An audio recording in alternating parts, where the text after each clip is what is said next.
नमस्कार, आप देख रहे हैं समाचार। आपके साथ मैं हूं पराक्रम सिंह शेखावत। बताएंगे आपको इस वक्त की बड़ी खबरें। समाचार की शुरुआत सुर्खियों के साथ। पहलगाम आतंकी हमले को लेकर रक्षा मंत्री राजनाथ सिंह का बड़ा बयान। कहा, भारत पर बुरी नजर रखने वालों को दिया जाएगा मुंहतोड़ जवाब।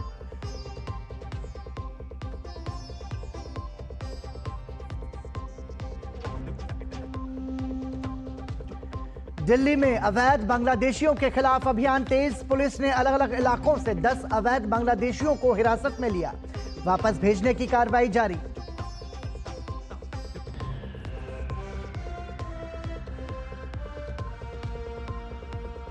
उत्तर प्रदेश में अवैध मदरसों पर चला बुलडोजर। भारत नेपाल सीमा से सटे कई जिलों के 68 अवैध मदरसे सील।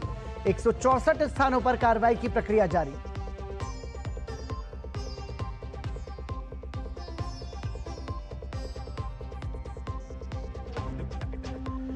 खेलो इंडिया यूथ गेम्स की बिहार में भव्य शुरुआत। प्रधानमंत्री ने देश में खेल के बुनियादी ढांचे को आधुनिक बनाने पर दिया जोर। कहा, बीते दशक में खेल के बजट में 3 गुना से ज्यादा की वृद्धि।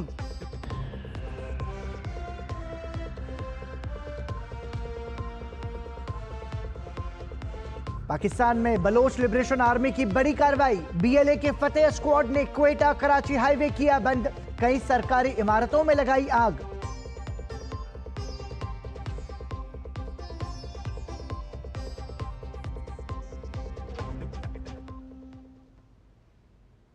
और सुर्खियों के बाद खबरों पर नजर विस्तार से। रक्षा मंत्री राजनाथ सिंह ने रविवार को पहलगाम हमले को लेकर कहा कि रक्षा मंत्री के तौर पर मेरी जिम्मेदारी सशस्त्र बलों के साथ काम करना और भारत पर बुरी नजर रखने वालों को मुंहतोड़ जवाब देना है। इसके साथ ही उन्होंने प्रधानमंत्री नरेंद्र मोदी की प्रशंसा करते हुए कहा कि सभी प्रधानमंत्री मोदी के जोखिम उठाने वाले भाव से परिचित हैं। साथियों, एक रक्षा मंत्री के रूप में मेरा दायित्व है कि मैं अपने सैनिकों के साथ मिलकर देश की सीमाओं की सुरक्षा सुनिश्चित करूं और मेरा यह दायित्व है कि अपनी सेना के साथ मिलकर देश के ऊपर आंख उठाने वालों को मुंहतोड़ जवाब दूं।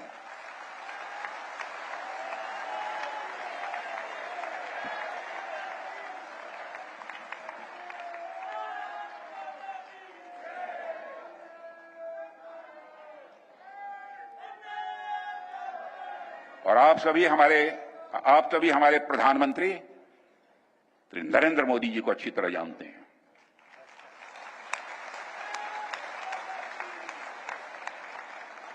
उनकी कार्यशैली से भी अच्छी तरह परिचित हैं, उनकी दृढ़ता से भी अच्छी तरह परिचित हैं।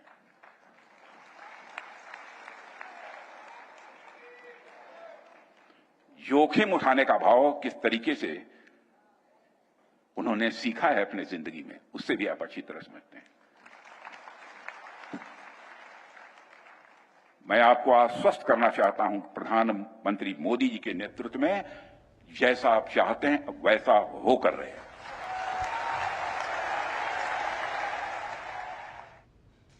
पहलगाम आतंकी हमले के बाद कांग्रेसी नेताओं की ओर से सशस्त्र बलों को लगातार अपमानित करने का काम किया जा रहा है। ताजा मामले में उत्तर प्रदेश के कांग्रेस अध्यक्ष अजय राय ने एक खिलौना विमान दिखाया जिस पर राफेल लिखा हुआ है और उसमें नींबू मिर्च लटकी हुई है। भाजपा ने इसे भारत की वीर सेना और सशस्त्र बलों का मनोबल गिराने का षड्यंत्र करार दिया है। भाजपा महासचिव तरुण चुग ने कहा कि जिस युद्धक विमान से पाकिस्तान की रातों की नींद उड़ जाती है उसका मजाक बनाना देशद्रोह से कम नहीं है। भाजपा प्रवक्ता शहजाद पूनावाला ने पूरे मामले को शर्मसार करने वाला बताया है। शहजाद पूनावाला ने कहा कि कांग्रेस नेता अजय राय राफेल को खिलौना बता रहे हैं। उन्होंने आरोप लगाया कि कांग्रेस के नेताओं में पाकिस्तान के टीवी पर खबर बनने के लिए होड़ मची है। सेना के शौर्य का अपमान, पाकिस्तान को बोलो भाईजान, यही कांग्रेस पार्टी की बन चुकी है पाकिस्तान परस्ती वाली जुबान। चन्नी जी ने सर्जिकल स्ट्राइक पर सवाल खड़े किए, खड़गे जी ने बालाकोट में क्या हुआ ये पूछ लिया। अभी भी सबूत गैंग सबूत मांग रही है भारत की सेना से, और अब सैन्य शक्ति का, हमारी वायुसेना का मजाक उड़ाने के लिए अजय राय रफाल को टॉय प्लेन के रूप में दिखा रहे हैं। ये वही पार्टी है जिसने 26/11 के बाद कोई कार्रवाई नहीं की एयरफोर्स चीफ के कहने पर। ये वही पार्टी है जिसने रफाल खरीदने से इनकार कर दिया और उस पर अनर्गल आरोप लगाए, और जब सेना को ये आवश्यकता थी तो बुलेट प्रूफ जैकेट तक नहीं दिया। ये वही पार्टी है जिसने सेना को सड़क का गुंडा कहा, नेशनल वॉर मेमोरियल डिनाई किया। आज पाकिस्तान के इशारे पर कभी पाकिस्तान की पैरवी करते हुए क्लीन चिट देते हैं पहलगाम में रॉबर्ट वाड्रा की तरह, कभी सिद्धरामैया जी और बाकी कांग्रेस के नेता बोलते कठोर कार्रवाई नहीं होनी चाहिए, और कभी सैन्य शक्ति पर और सेना के मनोबल पर चोट करते हैं। जैसे और वहीं शिवसेना ने भी इस मुद्दे पर कांग्रेस को आड़े हाथों लिया है। शिवसेना नेता शाइना एनसी ने कहा कि मीडिया अटेंशन के लिए कांग्रेस पार्टी और अजय राय किसी भी हद तक जा सकते हैं। उन्होंने कहा कि जब भारत सरकार प्रधानमंत्री नरेंद्र मोदी के नेतृत्व में आतंकियों को एक मुंहतोड़ जवाब देगी, तब उनकी बोलती बंद होगी। अजय राय कोई भी हद तक जा सकते हैं मीडिया अटेंशन के लिए, बयानबाजी करते हैं। 2019 में भी बालाकोट के समय उन्होंने सवाल प्रश्न चिन्ह उठाया। जब उनको विश्वास ही नहीं कोई सरकार के ऊपर, तो वो कोई भी हद तक गिर सकते हैं। जब भारत सरकार मोदी जी के नेतृत्व में एक मुंह तोड़ जवाब देगी, तब उनकी बोलती बंद पड़ेगी। मामले को टूल पकड़ने के बाद हालांकि कांग्रेस पार्टी अब मामले से पल्ला झाड़ रही है। कांग्रेस सांसद प्रियंका गांधी वाड्रा ने अजय राय की टिप्पणी से किनारा करते हुए कहा है कि CWC में कांग्रेस पार्टी ने बयान दिया और हम सभी उस बयान के साथ खड़े हैं। In the question you asked before, I was very clear. The Congress party has in their CWC given a statement. We all stand by that statement, and that is the official statement of the Congress party. That statement clearly says that we support whatever action the government is going to take. In fact, we urge the government to take very strong, decisive action and to take it fast. अवैध बांग्लादेशियों के खिलाफ Delhi police का action जारी है। Delhi police की अलग अलग टीमें छापेमारी कर अवैध घुसपैठियों के खिलाफ एक्शन ले रही है।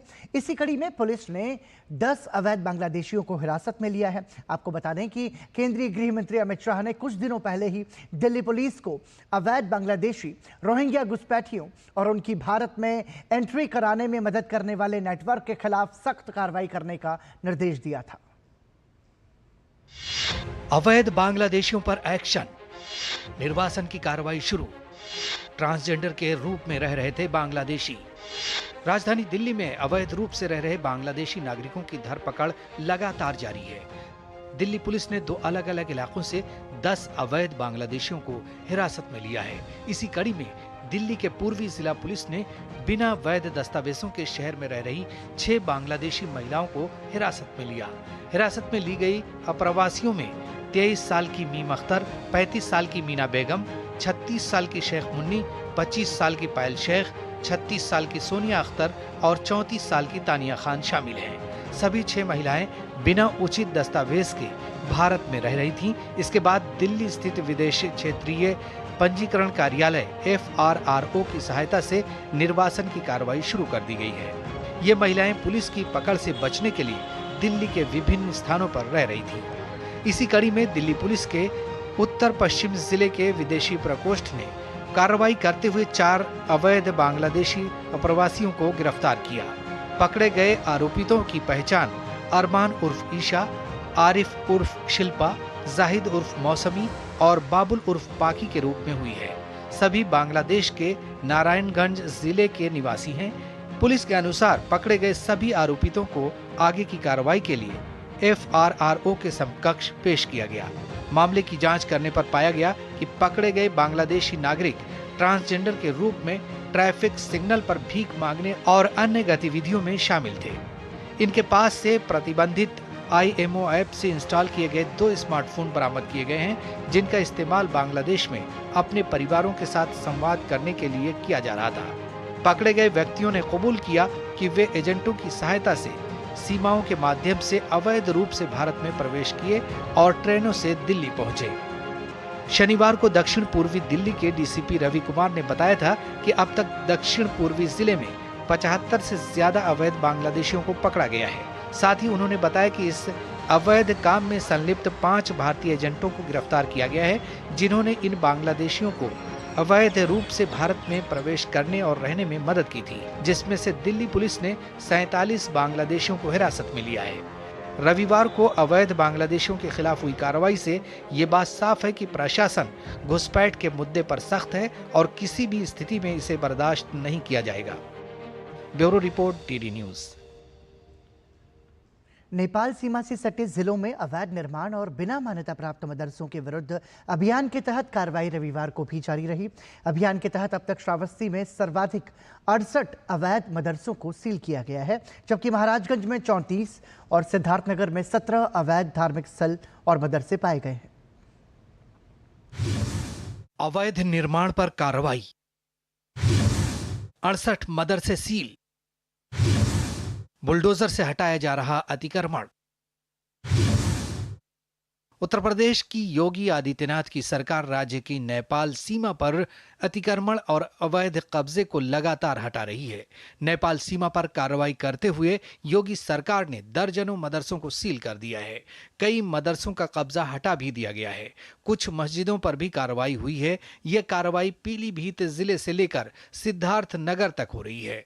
सूत्रों के अनुसार नेपाल सीमा के 15 किलोमीटर के दायरे में अतिक्रमण को चिन्हित कर उसे सील किया जा रहा है। नोटिस देने के बावजूद कब्जा न हटाने वालों पर बुलडोजर भी चल रहा है।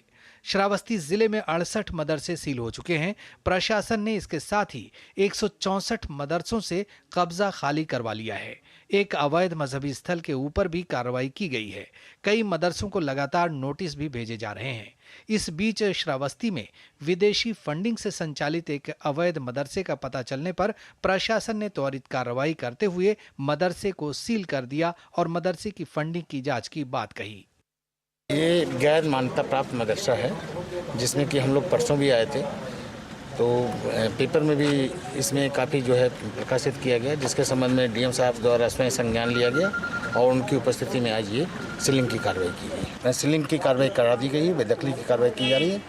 न्यायालय से आदेश होने के बाद उस पर जो है बेदखली कार्रवाई। इसके अलावा सिद्धार्थनगर जिले में भी नेपाल सीमा से सटे इलाकों में अतिक्रमण पर कार्रवाई हो रही है। सिद्धार्थनगर जिले में शोहरतगढ़ तहसील क्षेत्र के पिपरा गांव में एक खलियान की जमीन पर अवैध रूप से बने मदरसे पर बुलडोजर की कार्रवाई की गई। प्रशासन ने 625 अवैध स्थायी और अस्थायी अतिक्रमण चिन्हित किए हैं।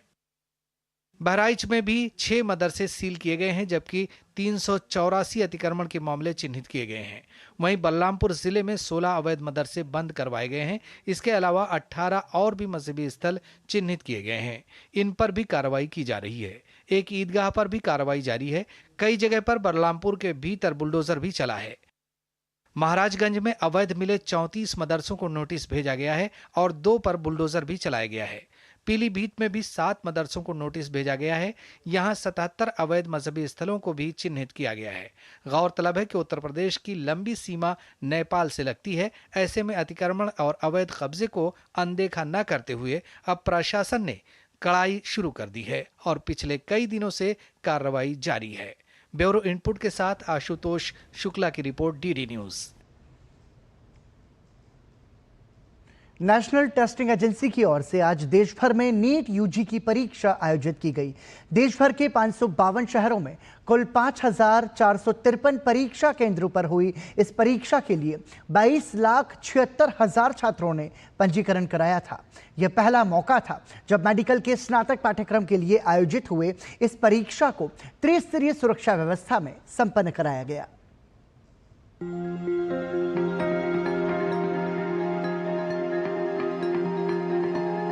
देश भर के मेडिकल कॉलेजों में एमबीबीएस और बीडीएस पाठ्यक्रमों में दाखिले के लिए प्रवेश परीक्षा का आयोजन किया गया। देश भर के कुल 5,453 केंद्रों पर नेशनल टेस्टिंग एजेंसी की ओर से नीट यूजी परीक्षा का आयोजन किया गया था, जिसमें 22,76,000 छात्रों ने रजिस्ट्रेशन कराया था। देश भर में एक ही पाली में आयोजित इस परीक्षा के लिए सुरक्षा के पुख्ता इंतजाम किए गए थे। पिछले साल हुए विवाद को देखते हुए एनटीए ने इस बार केवल सरकारी स्कूलों को ही परीक्षा केंद्र बनाया था। 3 स्तर की सुरक्षा व्यवस्था के बीच आयोजित इस प्रवेश परीक्षा के लिए परीक्षा केंद्रों पर जैमर लगाए गए थे। यही नहीं, देश भर में जिला स्तर पर कंट्रोल रूम बनाए गए थे, जहां पर परीक्षा की निगरानी की गई। देश भर के सरकारी और निजी संस्थानों में एमबीबीएस, बीडीएस, आयुष और पशु चिकित्सा पाठ्यक्रमों में प्रवेश के लिए आयोजित इस परीक्षा में एनटीए की ओर से पहले से ही गाइडलाइंस जारी की गई थी। परीक्षा देकर केंद्रों से बाहर निकले छात्र परीक्षा के लिए की गई व्यवस्थाओं से खासे संतुष्ट दिखे।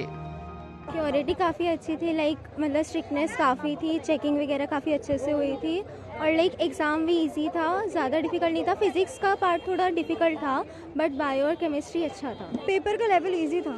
Last year biology was difficult, इस बार ठीक था। लास्ट टाइम जहाँ मेरा सेंटर था उसमें और यहाँ पे ज़्यादा फर्क नहीं था, तब वहाँ भी स्ट्रिक्टनेस थी और यहाँ भी स्ट्रिक्टनेस थी लास्ट टाइम जितनी।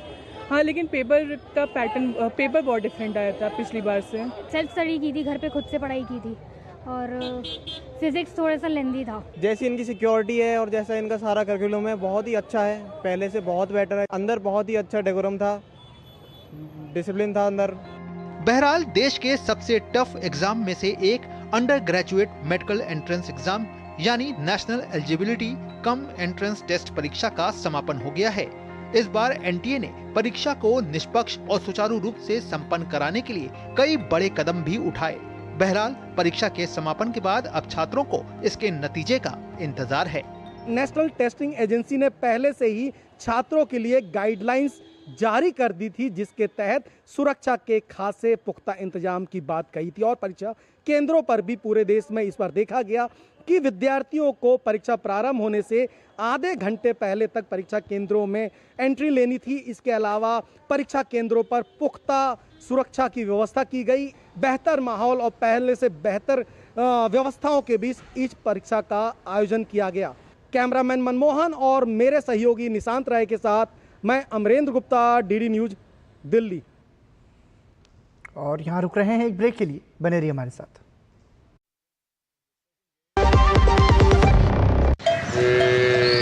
वाह, गाय तुम्हारी माता है ना? तो पशुहार के नाम पर जहर क्यों खिलाता है? अनसंड हटा, दिल से खिला, सिर्फ कपिला, देश का नंबर 1 पशु आहार।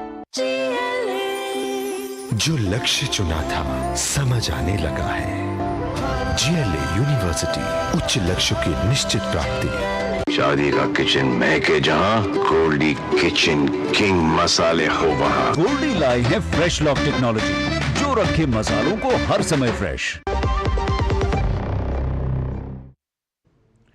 और ब्रेक के बाद एक बार फिर आपका स्वागत। आप देख रहे हैं समाचार और अब बात करते हैं वेव्स 2025 की।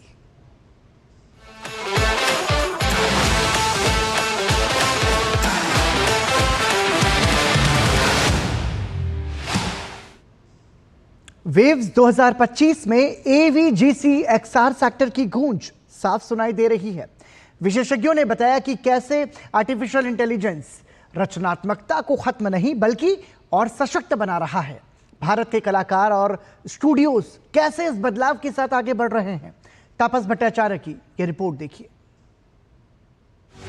AI के दौर में AVGC XR सेक्टर एक बड़े बदलाव से गुजर रहा है, जहां तकनीक और रचनात्मकता का अनोखा संगम देखने को मिल रहा है।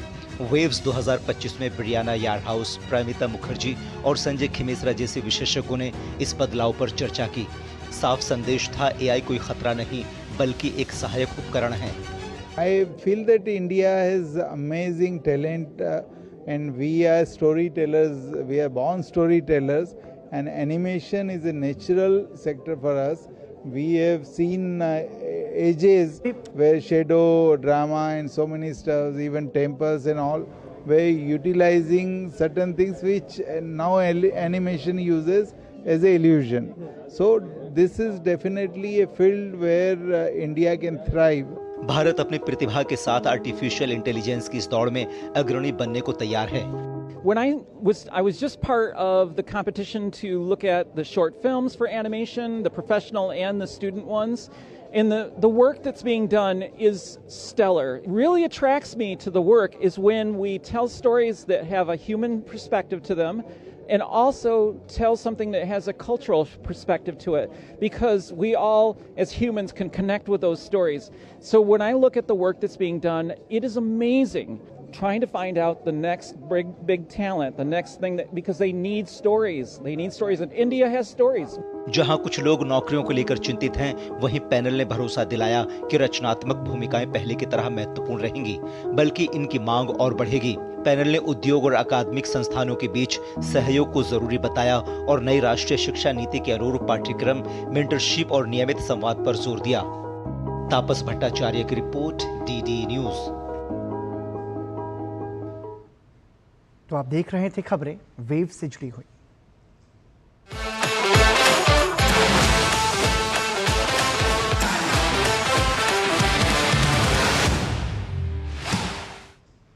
आइए रुक करते हैं कुछ और खबरों का। पहली बार बिहार में आयोजित हो रहे खेलो इंडिया यूथ गेम्स का आगाज हो चुका है। प्रधानमंत्री नरेंद्र मोदी ने वीडियो संदेश के माध्यम से खेलो इंडिया यूथ गेम्स के 7वें संस्करण का उद्घाटन किया। इस मौके पर बिहार के मुख्यमंत्री नीतीश कुमार, डिप्टी सीएम सम्राट चौधरी और विजय कुमार सिन्हा मौजूद रहे।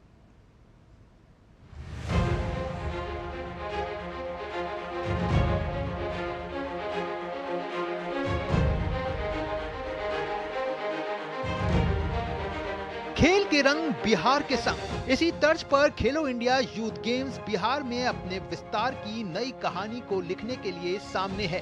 खेलो इंडिया यूथ गेम्स 2025 का आगाज शानदार अंदाज में हुआ। प्रधानमंत्री नरेंद्र मोदी ने वीडियो मैसेज के माध्यम से इन खेलों का शुभारंभ किया। इस मौके पर बिहार के मुख्यमंत्री नीतीश कुमार, केंद्रीय खेल मंत्री डॉक्टर मनसुख मांडविया, केंद्रीय खेल राज्य मंत्री रक्षा खड़से सहित कई गणमान्य व्यक्ति मौजूद रहे। बिहार के गांवों में खेल सुविधाओं का निर्माण किया गया है।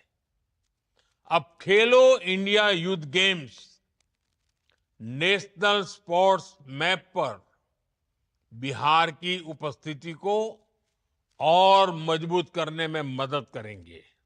स्पोर्ट्स की दुनिया और स्पोर्ट्स से जुड़ी इकोनॉमी सिर्फ फील्ड तक सीमित नहीं है। आज ये नौजवानों को रोजगार और स्वरोजगार को भी नए अवसर दे रहा है। वहीं बिहार के मुख्यमंत्री नीतीश कुमार ने कहा कि इन खेलों का आयोजन राज्य को अब खेल की दिशा में एक नई गति प्रदान करेगा। 2025 के आयोजन की जिम्मेदारी बिहार को दी गई है। यह हम सभी बिहार वासियों के लिए बहुत ही गौरव की बात है और खुशी की बात है। राज्य सरकार द्वारा पहले से ही खेल सुविधाओं का विकास किया जा रहा है। यहाँ पहले ही से हम लोगों के यहाँ रहा है और अब केंद्र सरकार का भी इसमें सहयोग मिल रहा है, तो ये तो और खुशी की बात है। पहले हम लोगों का था ही, अब उसमें केंद्र के भी तरफ से मिल गया है, तो इसके लिए बहुत खुशी की बात है। काम और इसी के चलते अब काम और तेजी से होगा। वहीं केंद्रीय खेल मंत्री मनसुख मांडविया ने कहा कि बिहार की ऐतिहासिक धरती पर खेलो इंडिया का आयोजन विकसित भारत के सपने को साकार करने के लक्ष्य को हासिल करने में मददगार साबित होगा। मुझे खुशी है 2025 यूथ गेम्स का शुभारंभ हो रहा है और यजमान बिहार है। 38वीं नेशनल गेम्स में 12 मेडल लाके स्पोर्ट्स सेक्टर में भी बिहार आगे बढ़ रहा है, उसको प्रतिबिंबित करा है। बिहार आगे बढ़ रहा है, बिहार नीतीश जी के नेतृत्व में बदल रहा है। ये पहली बार है जब बिहार में खेलो इंडिया गेम्स का आयोजन हो रहा है। बिहार में खेलो इंडिया यूथ गेम्स के 7वें संस्करण का आगाज इस बात का प्रमाण है कि बिहार खेल के क्षेत्र में आज नई ऊंचाइयों को छू रहा है। बिहार की धरती पर देश भर से पहुंचे युवा खिलाड़ी अगले 15 तारीख तक अपने खेल कौशल का अद्भुत प्रदर्शन करते नजर आएंगे। कैमरामैन शिव के साथ मैं Sushil Kumar, DD news, Patna. Vietnam का हो ची मिन्ह शहर इन दिनों सुर्खियों में है। सुर्खियों में इसलिए क्योंकि भारत से भगवान गौतम बुद्ध के पवित्र अवशेष यहां लाए गए हैं, जिन्हें थान ताम पैगोडा में प्रदर्शित किया गया है। शनिवार को पहले ही दिन करीब 2 लाख से ज्यादा श्रद्धालुओं ने अवशेषों के दर्शन किए, तो वहीं आज दूसरे दिन भी काफी संख्या में लोगों का तांता लगा हुआ है। थान ताम पैगोडा का जायजा लिया हमारे संवाददाता गिरीश निशाना ने। श्रद्धालुओं से खास उन्होंने बातचीत की। देखिए यहाँ के लोग कितने उत्साहित हैं। वियतनाम के तान थाम पगोड़ा के अंदर भगवान बुद्ध के अवशेषों को रखा गया है। पहले दिन जहां 2 लाख से ज़्यादा श्रद्धालुओं ने भगवान बुद्ध के अवशेषों के दर्शन किए, तो वहीं दूसरे दिन सुबह 4:30 बजे से लगातार लंबी लंबी कतारें लगी हुई हैं भगवान बुद्ध के अवशेषों को देखने के लिए, जो भारत से लाए गए हैं। कुछ श्रद्धालु यहाँ पे आप देख सकते हैं, हमारे साथ में बात करते हैं। We wish that the Buddha support and bless us for our country and our people. Behind us, there's 1,000 people. They came here to pay homage for the relic of Buddha. This is a very scary area, and also in Tan Tam Pagoda in Vietnam. The first time in Vietnam, all of the people want to see one time to see the Buddhist relic in their life. Vietnam में लंबी लंबी कतारें सुबह 4:30 बजे से इसी तरह से लगी हुई हैं। लोग भगवान बुद्ध के अवशेषों को देखने के लिए यहाँ पहुँच रहे हैं। सुबह से ही लंबी लंबी कतारें हैं। आप देख सकते हैं कितना श्रद्धा और उल्लास का माहौल इस समय वियतनाम के हो ची मिन सिटी में देखने को मिल रहा है। कैमरामैन YK लोकनाथ के साथ गिरीश निशाना, DD न्यूज, वियतनाम। पाकिस्तान के बलूच प्रांत में बलूचिस्तान लिबरेशन आर्मी BLA के फतेह स्क्वाड ने क्वेटा कराची हाईवे को बंद कर दिया और वाहनों को रोककर तलाशी ली। इनमें यात्री वाहन भी शामिल थे। BLA के सदस्यों ने कलात के मुंगोचार बाजार में घुसकर कई सरकारी भवनों में तोड़फोड़ की और उसे आग के हवाले कर दिया। इनमें national database and registration authority, न्यायिक परिसर और नेशनल बैंक ऑफ पाकिस्तान जैसी इमारतें शामिल थीं। सुरक्षा सूत्रों के अनुसार इन दफ्तरों को भारी नुकसान हुआ है। हमलावर इलाके से सुरक्षा बलों के पहुंचने से पहले फरार हो गए। इस हमले की जिम्मेदारी BLA की फतेह स्क्वाड ने ली है। सुरक्षा अधिकारियों ने इलाके में ऑपरेशन किया और नेशनल हाईवे N25 पर यातायात को बहाल कर दिया गया। इसी दौरान मुंगोचार क्षेत्र में BLA आतंकियों ने एक पुलिस वाहन पर भी हमला किया, जिसमें जेल से कैदियों को क्वेटा ले जाया जा रहा था। दिल्ली में रविवार को भारत मंडपम में संस्कृति जागरण महोत्सव कार्यक्रम का आयोजन हुआ। प्रसिद्ध कथावाचक सुधांशु महाराज ने इस अवसर पर बोलते हुए कहा कि देश में पुरानी परंपरा को पुनः जागृत करने के लिए 10 गुरुकुल की शुरुआत करने जा रहे हैं। साथ ही उन्होंने मंदिरों में संस्कार केंद्र खोलने की भी बात कही। इस अवसर पर रक्षा मंत्री राजनाथ सिंह और कई संत उपस्थित थे। संस्कार क्रांति के लिए ही आज यह सनातन जागरण का अभियान शुभारंभ हो रहा है और भारत के महान संतों का इसमें साथ मिल रहा है। आज के दिन ही इसका हम शंखनाद करेंगे और इसमें सबसे अधिक हमारा ध्यान इस बात पर रहेगा कि पूरे भारत के जितने भी मंदिर हैं, हम वहाँ लोगों से प्रार्थना करेंगे कि हर मंदिर में एक संस्कार केंद्र स्थापित हो और सभी संतों से हम लोग ये प्रार्थना कर रहे हैं कि अपने अपने आश्रमों में गुरुकुल का भी स्थापना करें, जिससे गुरुकुल का ये प्रवाह और गुरुकुल संस्कृति पूरे भारत में ही नहीं पूरे विश्व में जाए। उसके लिए आज से हम लोग शंखनाद कर रहे हैं। और इसी के साथ ही समाचार में अभी के लिए इतना ही, लेकिन DD न्यूज़ पर खबरों का सफर लगातार जारी है। देखते रहिए DD न्यूज़। नमस्कार।